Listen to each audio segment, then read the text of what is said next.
SLST সংস্কৃত practice set. দেখো আজকের প্রথমের প্রশ্নটি কি আছে, অপবর্গের দ্বার বলা হয় কাকে? ব্যাকরণকে। বিতে আছে নিরুক্তকে, সি মহাভাষ্যকে, ডি ছন্দকে। এর সঠিক উত্তরটি হচ্ছে ব্যাকরণকে, এ। তারপরে প্রশ্নটি বেদের অপর নাম কি? এতে আছে শ্রুতি, তারপরে আগম, ছন্দস, ডিতে হচ্ছে সবগুলি। বেদের অপর নাম সবগুলিই হবে, শ্রুতি, আগম, ছন্দস এই তিনটিই হবে, সবগুলি উত্তর। পরের প্রশ্নটি দেখো, মন্ত্রের অঙ্গ হলো দেবতা, ঋষি, ছন্দস। ঘতে আছে সবগুলি, কোনটি হবে মন্ত্রের অঙ্গ? মন্ত্রের অঙ্গ হবে এই তিনটি, ঘর উত্তর ঠিক।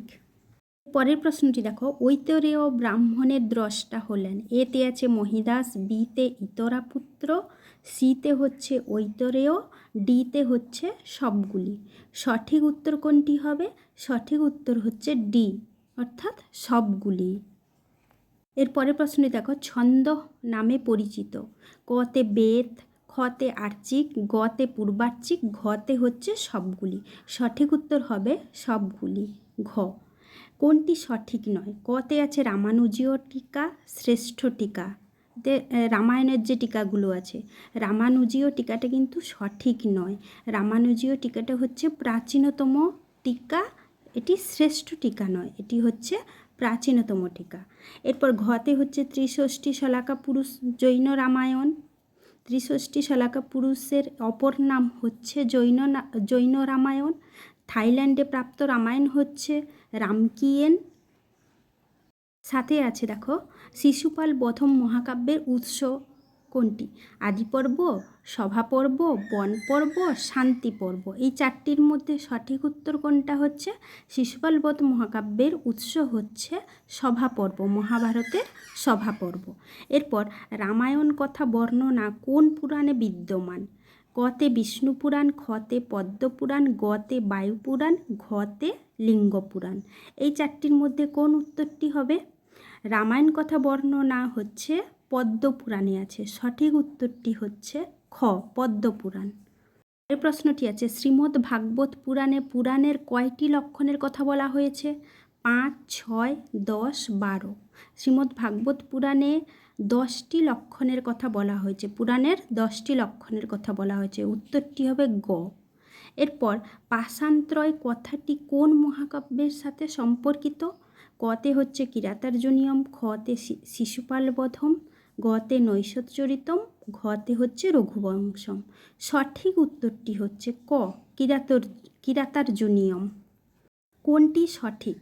কতে হচ্ছে ঈষৎ পুরুষ সমান কা পুরুষ, খতে ঈষৎ পুরুষ কুপুরুষ, ঈষৎ পুরুষ কত পুরুষ, ঘতে হচ্ছে ক খ উভয়ই সঠিক। এখানে সঠিক উত্তরটি হবে ক, ঈষৎ পুরুষ কা পুরুষ।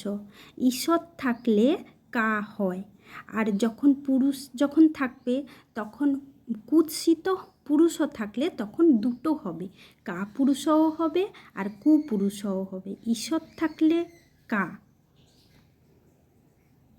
এরপরে দেখো, গ্রহযুক্ত তুমুল কোন রূপটি হবে? গৃহীতুম না গ্রহিতুম না গ্রহিতুম আর গর্হিতুম। একটাতে হচ্ছে দেখো গ্রহিতুমে একটাতে আছে হর্ষইকার, একটাতে হচ্ছে দীর্ঘইকার।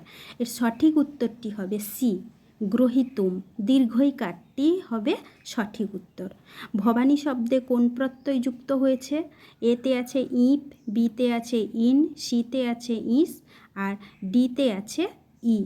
সঠিক উত্তরটি হবে ভবানী শব্দে কোন প্রত্যয় যুক্ত হয়েছে? এখানে সঠিক উত্তরটি হচ্ছে ইস, সি, উত্তর হচ্ছে সি।